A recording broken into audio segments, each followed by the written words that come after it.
talk about. Hey, Ed. Nice to see you this morning, Ed. So, great to see you all. The president making some waves in an interview set to air tonight on Justice with Judge Jeanine, in which he talks about those White House press conferences that we've seen with Sean Spicer and then, of course, with Sarah Huckabee Sanders. Let's play a little bit of this sound from the interview set to air tonight, and I want to get your take on it because it's the White House press briefings that you know so well. Watch this. Great. When we have those press conferences, I actually said we shouldn't have them.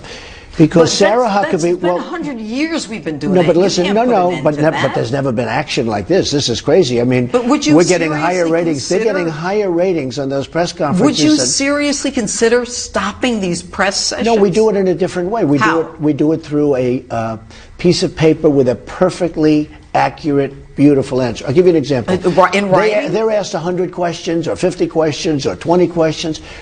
If they get 1 out of 50, just a little bit off, 5%, 10%, 20%, it's the next day it's a front page story in every newspaper. Right. Now, so press conferences weren't even covered for Obama practically. They were on C-SPAN and C-SPAN 2, and there was nothing going on. But will you put an end to them? Just a minute.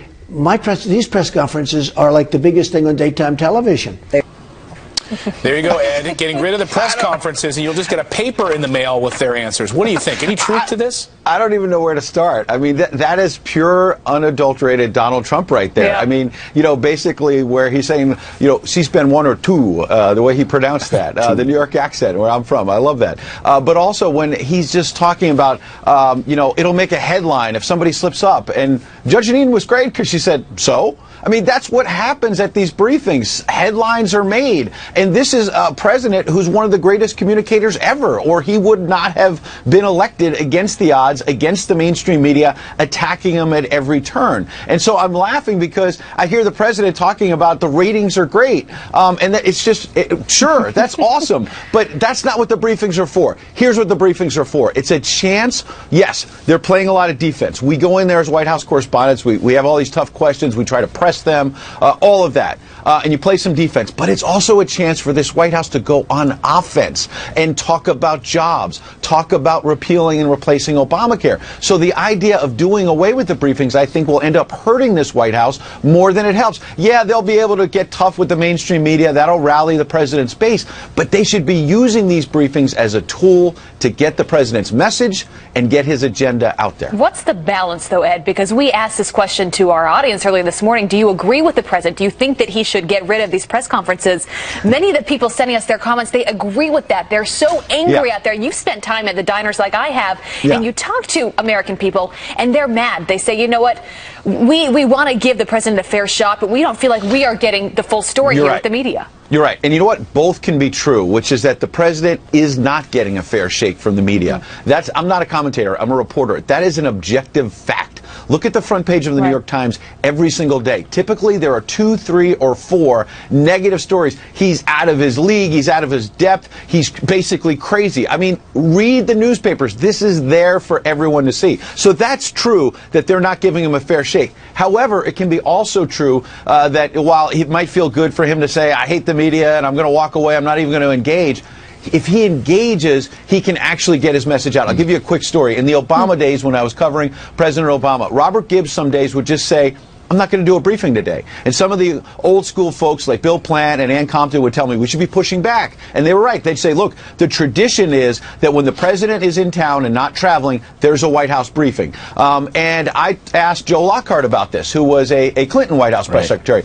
And people think, oh, the reporters are just whining. They just want briefings. And Lockhart, as a Democrat, told me, no, the Obama administration is missing this, that is a tool, that White House podium, to talk about President Obama's agenda. And so my point is, every White House gets frustrated at the coverage, but it's what you do with it. And if you simply walk away and don't engage, I think in the long run it's going to hurt.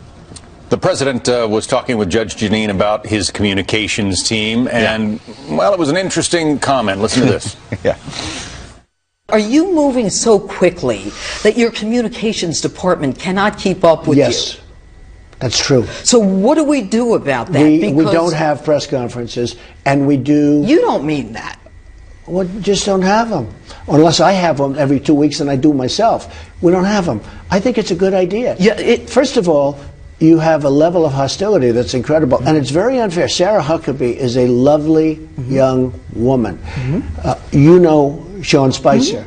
He is a wonderful human being. He's a nice man. Is he your press secretary today and tomorrow? Will he be tomorrow? Sure. He is. He's doing a good job, but he gets beat up. Will he be there tomorrow? Yeah, well, he's been there from the beginning.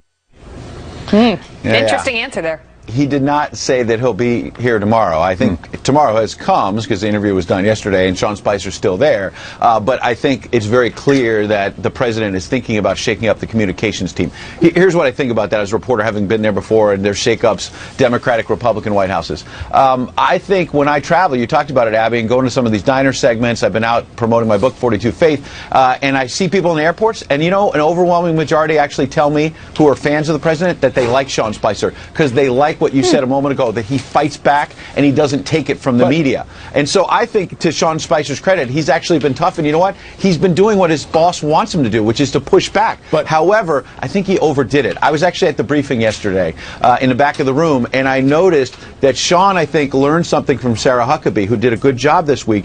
She doesn't turn every question into a fight. She pushes back. She does it with that Southern accent. She does it with a smile, and she's more diplomatic.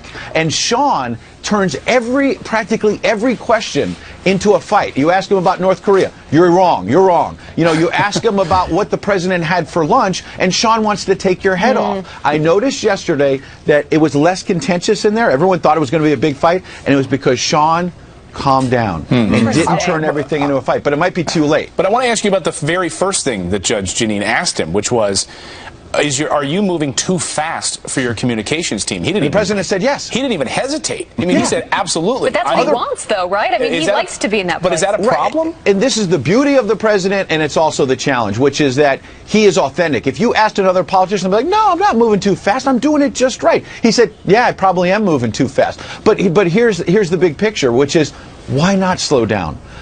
Number one, for Sean Spicer, he oftentimes doesn't know what the president wants him to say, it seems like. He has one playbook that says we're going to talk about health care today, and then the president tweets about James Comey. So in fairness to Sean Spicer, or whoever's in that job, Sarah Huckabee, who knows what's going on? And I think the other thing is, if this president would just slow down in general, and with the tweeting and everything else, he is lined up for him now. He's had some momentum on health care. You've got Speaker Paul Ryan talking tough about standing up to the Democrats and getting a tax package through. If he were to get both of those things done this year, with some of the trade deals and other things he's working on, it would be an amazing year. But if the rest of the year is spent fighting about James Comey and the Justice Department and Russia, it's going to crowd out his agenda. So he's going to have to figure this out quickly.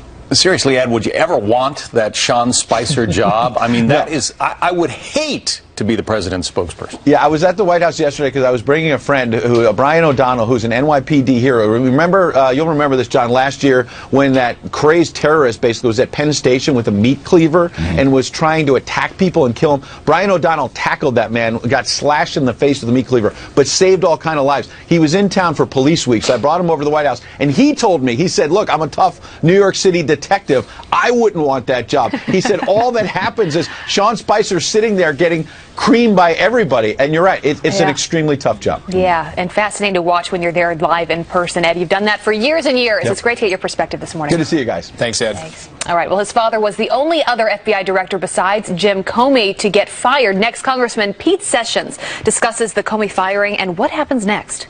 And a loving couple writes their own vows. How romantic. But this wasn't in the script. Watch. On this journey that we make together. Just smacked her in the head. Honey, honey, I swear, there was a bee. There was a bee there, I swear.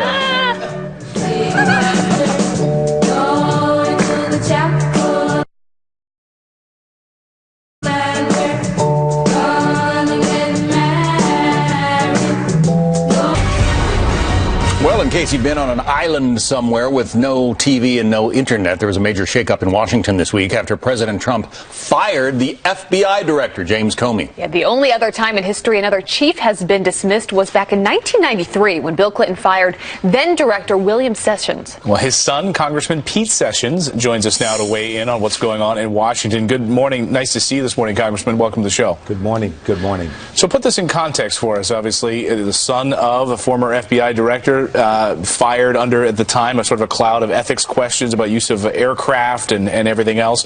Was it right for President Clinton then to fire your father, and do you think it's okay now for President Trump to have fired James Comey? Well, the issues that were related to my father were entirely different than they are today. The ethical boundaries of an FBI director always come into play because they're always present. There was little evidence to support what President Clinton did then. He wanted changes made on political basis. The country understood it, and the political changes that need to take place today come from confidence that the country needs to have in the FBI director. It's my hope that what happens is that President